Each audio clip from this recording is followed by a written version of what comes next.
Hello everyone. Today we are going to study the chapter or the poem The Bangle Sellers written by Sarojini Naidu. Actually, this is the unsolved passage session. So we'll do this because we have understood poem before. This is third poem in our book Trajectory. So the first unsolved passage. Now we are going to solve it. Bangle sellers are we who bear our shining loads to the temple fair, who will buy these delicate, bright, rainbow-tinted circles of light, lustrous tokens of radiant lives for happy daughters and happy wives. So the first question is, where are the bangle sellers going? Are they happy and contented? We know well, we have studied this chapter well.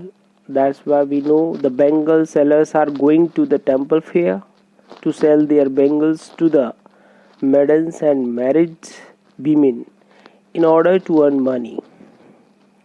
Though they appear to be happy and contented, they are not so because they live in poverty and scarcity. Next question is, what do you mean by rainbow-tinted circles of light?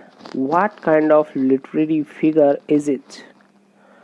So we know well, rainbow-tinted means colorful, circle means of circle shape, of light means shining.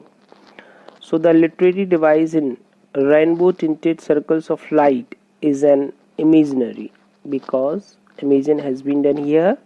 In the poem The Bangle Sellers by Sarojini Naidu, the poetess simply tries to explain the beauty of the shining colorful bangles. They are circular in shape, they reflect light and thus they are shining. What are these bangles for? Why has the poet repeated the word happy in the last line here? These bangles are meant for happy daughters and happy wives. The poetess we can say here, the poetess has repeated the word happy to stress or emphasize on the human element of the product. Next question is, what colors of bangles are preferred by virgin maidens, means by unmarried girls? So the virgin maidens wear bangles of blue and silver color. The blue and silver are symbolic of mountain mist. The mist is a symbol that their life is a mystery and yet to be revealed. What rhyme scheme is followed in the poem?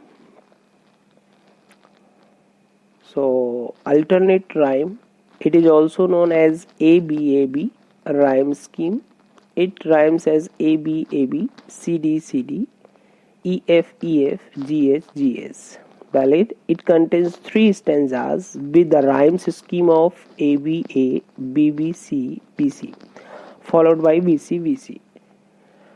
Monorhyme, it is a poem in which every line uses the same rhyme scheme.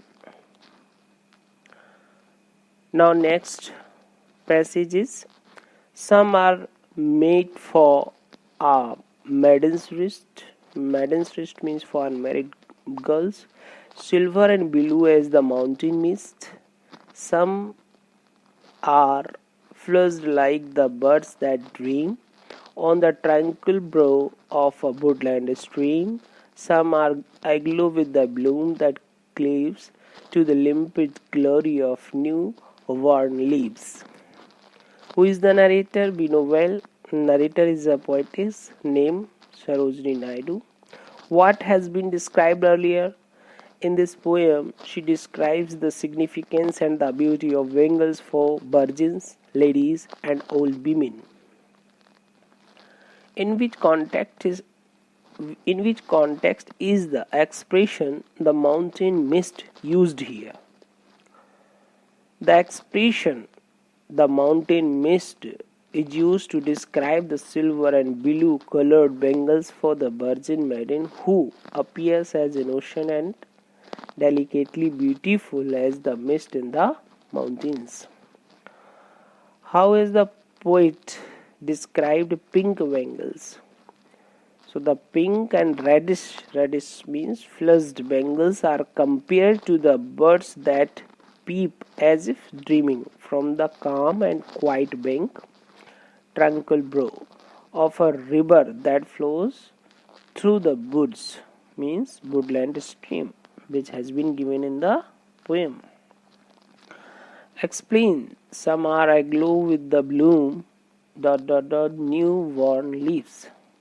So these lines mean that some of the bangles are shining as the newborn leaves, whose freshness is close to the vivid beauty of the tender leaves, expressing their tender desires. How has the poet used color imagery here? So one of the prominent themes in Sarojini Naidu's poems is the vivacity of Indian cultural tradition. This very purpose has allowed the poetess to present some well-crafted color imageries throughout the poem. Now, third and last stanza of this poem, last unsolved passage of this poem.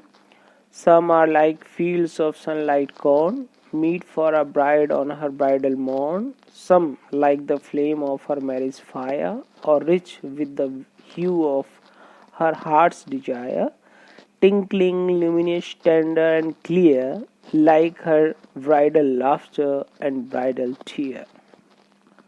So the question is, what hues of bangles? Hues means kinds, types, sorts. So what kinds of bangles are preferred by virgin maidens? Virgin maidens means unmarried girls, as told earlier in the context, and why?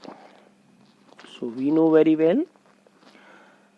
The poet says that the virgin maidens prefer blue and silver colored bangles. The poetess also says, or we should say poetess in first line also. Poetess also says that pink bangles colored like freshly blooming birds are also suitable for maidens, as they too are new and ready to spring forth into bloom. Why does the bride have preference for yellow colored bangles for her wedding morning? The bride prefers yellow bangles, which are like sunlight cornfields, because this color represents her happiness on her wedding morning and her secret desires, according to the poetess. Next, why has the red color of bangles been compared to the flame of the bride's marriage fire? In the poem, red colored bangles which the bride wears on her wedding night is compared to the flame of words morning fire, as it reflects the deepest desire and a heart full of passion for her husband. Which literary device is used in the last two lines here? Here means in this stanza.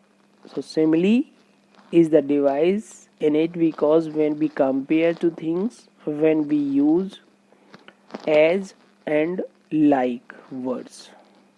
Before few days I told you that in the beginning of your volume 1 and 2, these literary devices have been given there, you should read them. Why does the poet refer to the bridal laughter and bridal tear simultaneously? So, the poetess has referred to bridal laughter and bridal tear because the bride is happy as she is being married, and she is sad as her separation from her parents. That's why the poetess has referred to the bridal laughter and bridal tear simultaneously. That is the assignment for you all. You have understood everything about the poem, and we have solved 3 passages of it. Then I think you may write down these things in your own words. How does the poet show Bimin's love for Bengals in the poem? You can write down about the Bimin's love for Bengals.